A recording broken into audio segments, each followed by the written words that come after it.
हर हर महादेव। नारायण। आज हम चर्चा करने वाले हैं मानवीय स्वभाव में स्वतंत्रता का अस्तित्व। नारायण, जीव जड़, चाहे मूढ़, चाहे बहुत बुद्धिमान, कोई भी जीव है, वह स्वतंत्रता चाहता है।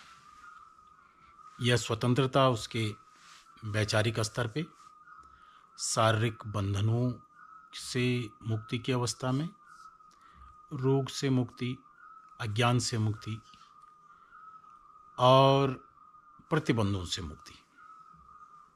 नारायण,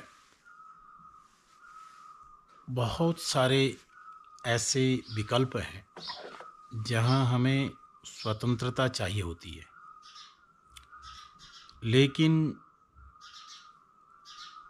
शारीरिक स्वतंत्रताएं और मानसिक स्वतंत्रताएं, वैचारिक स्वतंत्रताएं, ये प्रत्येक जीव को चाहिए और उपलब्ध होनी भी चाहिए। लेकिन एक चीज़ें हैं कि मानव का जो मस्तिष्क है, मानव का जो बुद्धि है, मानव की जो मन है, यह अनंतता की तरफ बहुत जल्दी अग्रसर होता है और फिर तब एक ऐसी भूमिका बनती है जिसका कोई और छोर नहीं है। स्वतंत्रता तब लाभकारी होती है जब वह नियमबद्ध हो। अगर नियमबद्ध स्वतंत्रता नहीं है तो वह मानव को या जीव को व्याकुल करके नष्ट कर देती है। यह ठीक ऐसा है कि आप समुद्र में नहाने गए तो आपकी जो शारीरिक क्षमताएं हैं, जो समय है और आपकी जो उपस्थिति है, ये सीमाबद्ध है। प्रकृति में आप देखेंगे दिन और रात होते हैं, लेकिन दिन की भी एक सीमा है और रात्रि की भी एक सीमा है। काल को ही देख लीजिए कि भारतवर्ष में जैसे 6 ऋतुएं होती हैं, सबकी अपनी अपनी सीमा है। 3-3 महीने, 4-4 महीने का सीमा है। अगर एक ही काल, एक ही वातावरण की अनंतता हो जाए तो सृष्टि नष्ट हो जाती है और जीवन भी नष्ट हो जाता है। एक ही वस्तु की अनंतता या एक ही पदार्थ की अनंतता। कल्पना करें कि इस धरती में सिर्फ पत्थर ही पत्थर हों, वायु ना हो, अग्नि ना हो और सिर्फ पत्थर हों, तो भी जीवन नहीं चलेगा। और सिर्फ इस धरती में सिर्फ इसका वातावरण सिर्फ माने वायु का ही हिस्सा हो और भू तत्व न हो, जल तत्व न हो, अग्नि तत्व न हो, सिर्फ वायु तत्व हो, तो भी जीवन संभव नहीं है। ऐसे ही सिर्फ जल ही जल तत्व हो, वायु तत्व न हो, अग्नि तत्व न हो, तो भी जीवन संभव नहीं है। कहने का मतलब क्या है कि स्वतंत्रता को अति न किया जाए, उसकी नियमबद्धता होनी चाहिए। स्वतंत्रता में जब तक नियम का छौंका नहीं पड़ेगा, तब तक स्वतंत्रता कल्याणकारी नहीं होती है। वह स्वतंत्रता हमेशा विनाश का कारक होती है और मानव इसको वर्तमान परिदृश्य में कई रूपों में दिखा भी रहा है। जैसे कई विचारक, कई मानवीय संस्कृतियां इस भूमंडल पे, वह खाने की संबंध में स्वतंत्रता चाहती है, जिसको बोलते हैं खाने की आज़ादी। आपने ये समय समय पे ये प्रश्न सुना भी होगा कि हमें खाने की आज़ादी, हम क्या खाएं क्या ना खाएं, ये कौन रोकने टोकने वाला होता है। तो नारायण, ये जो भोज्य की जो स्वतंत्रता है, ये स्वतंत्रता अब आपके लिए या मानव समाज के लिए घातक हो जाएगी अगर ये नियमों में नहीं रहेगी, परिमाण में नहीं रहेगी। ये अनियंत्रित होकर के जीव समुदाय ऐसे ऐसे पदार्थ खाने लग जाएगा कि जिन पदार्थों को अत्यंत हेय माना जाता है या जिन पदार्थों को अत्यंत घृणित माना जाता है, वो पदार्थ खाने लगेगा। क्यों? क्योंकि जो स्वतंत्रता की दिशा है वो नियंत्रण में नहीं है। और ये पीढ़ी जिन पदार्थों में रस ले रही थी, स्वतंत्रता के चलते इसने रस बदले। तो अगली पीढ़ी पुरानी पीढ़ी के जो पूर्व जो रस थे, उन रसों को विस्मृत है। तो ये नए नए रसों को लेते रहेगी और ये सीमा एक दिन अत्यंत कुत्सित से कुत्सित होती चली जाएगी। क्यों? क्योंकि भूमंडल पे आपके पास विकल्प कितने हैं, आहार के विकल्प कितने हैं। तो उन विकल्पों में जो नियमबद्ध हैं, एक तो वो हैं, एक वो विकल्प हैं जो नियम में नहीं हैं, और एक वो विकल्प हैं जो प्रतिबंधित हैं। ठीक है? तो आप इन दो क्षेत्रों में ही भ्रमण करेंगे।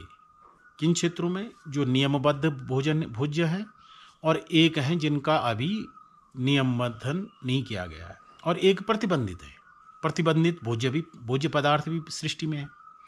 तो जब आप सारे बंधन खोल देंगे तो जो प्रतिबंधित नहीं है उनका भी आप भोजन करेंगे, और जो घृणित जिन सीमा में जिनको रखा गया था उनका भी भोज्य आप खाने लगेंगे। ये देखा गया है।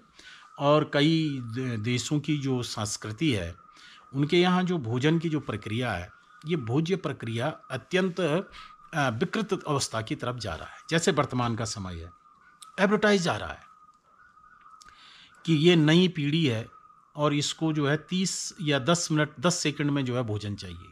ठीक है? तो ऐसे भोज्य पदार्थों के प्रति मानव को ले जाया जा रहा है कि जो भोज्य पदार्थ न तो सुपाच्य हैं और न तो स्वास्थ्यवर्धक हैं। सिर्फ समय की जो स्वतंत्रता है, उस स्वतंत्रता को जोड़ दिया भोजन की स्वतंत्रता से। देख लिया आपने? तो ये एक प्रकार से आप और मेरे साथ या मानव के साथ एक बड़ा भारी व्यभिचार हो रहा है। ऐसे पेय को पीने के लिए मानव की स्वतंत्रता का प्रयोग किया जाता है कि जिन पेयों का भक्षण करने से या ग्रसन करने से मानव शरीर को बड़ी भारी क्षति पहुंचती है, लेकिन आप स्वतंत्र हैं, आप पी रहे हैं। तो ये जो पेय है, ये पेय भी एक दिन इतनी विकृत अवस्था के पेयों में परिवर्तित हो जाएगी, क्योंकि आप का जो स्वभाव है हर दिन नया रस, पुराने रस के प्रति आपकी अरुचि हो जाना, और फिर आप उसमें और नया रस चाहते हैं।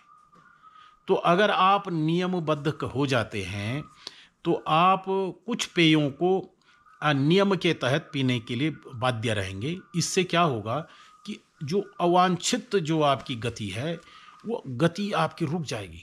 नारायण, मैं आपको कह रहा था, समुद्र में आप नहाने गए हैं और समुद्र में नहाते नहाते आप चाहते हैं कि आप समुद्र की और गहराई में जाकर के नहाएं और अनलिमिटेड टाइम तक नहाएं। तो नारायण, आप नहाते नहाते ही वहीं शरीर समाप्त हो जाएगा, क्योंकि अनंतता है। तो एक नियम चाहिए आपको कि समुद्र की कितनी गहराई तक जाकर के आप नहाएं और किन परिस्थितियों में नहाएं और कितनी देर तक नहाएं। एक नियम तो करना पड़ेगा ना। अगर आप इसको खुला छोड़ देंगे तो आप समुद्र से बाहर ही नहीं निकल पाओगे। ठीक इसी प्रकार से भोजन की स्वतंत्रता, अगर आप पीने की स्वतंत्रता, खाने की स्वतंत्रता को आप अनियंत्रित कर देंगे तो आप वहां से बाहर नहीं निकल पाएंगे, उसमें एक दिन आप समाप्त हो जाएंगे। नारायण, एक उपाख्यान है कि शिव पुराण में है कि शिव जी का एक गण हुआ, उसने राहु को रोक दिया था, तो राहु को खा गया। अब उसकी जो भूख थी, उसकी भूख इतनी बढ़ती गई, तो भगवान शंकर ने अंत में उसको कहा, भाई कि तू अपने आप को ही खा जा। आप समझ रहे हैं ये क्या उपाख्यान है? ये उपाख्यान है कि अगर आप भोजन की स्वतंत्रता को नियंत्रित नहीं करते हैं, नियमबद्धता में नहीं आते हैं, तो आप अपने आप को खाने में भी हिचक नहीं करोगे। ये मानव मस्तिष्क का बड़ा भारी विकराल रूप है। ऐसे ही सोचने के स्तर पे है। अभी आप देखेंगे आज एकादशी है, तो ये एकादशी का जो आते हैं, महीने में 2 एकादशियाँ आती हैं, साल भर में 24 एकादशियाँ होती हैं। जो वैष्णव धर्म से युक्त हैं वो एकादशी करते हैं, और जो देवी आदि से जो शाक्त धर्म से युक्त हैं वो लोग अष्टमी इत्यादि करते हैं, और जो शैव मत वाले हैं वो लोग अधिकांश तो चतुर्दशी हो गया, प्रदोष व्रत इत्यादि करते हैं, लेकिन एकादशी सबके लिए है। ये जो सनातन धर्म में भोजन पे नियंत्रण की जो भावना है, ये वास्तव में मानव की रुचि भोज्य पदार्थ के प्रति बनाए रखने के लिए है और उसकी जो भोज्य पदार्थों के प्रति अ, अनियंत्रित जो गति है, उन गति को रोकना है। इसलिए सनातन धर्म में आप देखेंगे, क्या खाएँ, क्या ना खाएँ, कब खाएँ, कैसे खाएँ, कितना खाएँ, इसका परिमाण और इसका अनुशासन नित्य प्रति नियमबद्ध तरीके से ग्रहण किया जाता है। इसका परिणाम ये होता है कि हम भोजन के प्रति अनियंत्रित गति वाले, अनियंत्रित शाखा वाले नहीं हो गए हैं। जिन समाजों ने भूमंडल पे कई समाज हैं, जिन समाजों ने भोज्य पदार्थ की अनियंत्रितता नियंत्रण में नहीं रखा, उसकी स्वतंत्रता को, वो लोग कुछ भी खा जा रहे हैं और कितने विकृत प्रकार से उसको बना करके या सड़ा करके या गला करके या और भी न जाने कितने तरीकों से उसको ग्रहण करने का चाहे। असल में भूख मिटाना कारण नहीं हो जाता है। भोज्य पदार्थ का मुख्य स्वरूप है भूख का नाश करना, शरीर को पुष्टि देना और मन की तुष्टि करना। ये 3 गुण हैं भोजन के। लेकिन जो स्वतंत्रता है भोज्य पदार्थ की, स्वतंत्रता का जो फ्रीडम ऑफ फूड, ये जो भोज्य पदार्थ की अनियंत्रित गति है, ये अनियंत्रित गति अब विकृत से विकृत होने लगेगी, क्योंकि मानव कल्पनाओं का पुतला है और मानव हमेशा अपनी एक ही कल्पना पे स्थिर नहीं रहता है। वो अनेकानेक कल्पनाओं में रस लेने लगता है। तो नारायण, एक दिन विकृत से विकृत पदार्थ भी मानव सभ्यता के भोज्य पदार्थ में जुड़ जाएगा, अगर भोज्य पदार्थ की स्वतंत्रता को नियंत्रित नहीं कर सकता। अब आप लोग बोलेंगे कि आप भोजन को पकड़ करके बैठ गए। असल में हमारा उद्देश्य कुछ और है, कुछ और है। ये जो है आहार है, आहार की स्वतंत्रता को अगर आप छोड़ देंगे और उसको स्वतंत्रता के रूप में अगर आप ग्रहण करते हैं और उसमें नए नए आप आयाम जोड़ते जाएंगे और वो जुड़ते हैं, तो आप एक दिन विकृत से विकृत आहार का भी भक्षण करने लगेंगे। ठीक जैसे कई देशों में होता है, कहीं जीवित पशु का रक्तपान होता है, कहीं जीवित पशु का मांस खा लेते हैं, कहीं सड़ा हुआ खा लेते हैं, कहीं कुछ ऐसा। तो ये विकृति क्यों है? क्योंकि आपने नियमन, भोजन के प्रति नियमन का भाव नहीं रखा। अब देखिए, एक भाव है मैथुन, संतति उत्पन्न करना। यहां भी लोगों ने अपने आप को स्वतंत्रता दे दी है, कानून बन गए हैं आपकी। अब उसका परिणाम यह है कि नारायण, अनियंत्रित रूप से आप इस संसाधन का उपयोग कर रहे हैं, जबकि इसको नियंत्रण में होना था, नियंत्रण में होना था, विधि युक्त होना था, सामाजिक होना था और इसके पीछे आपकी संभावनाएं होनी चाहिए थी।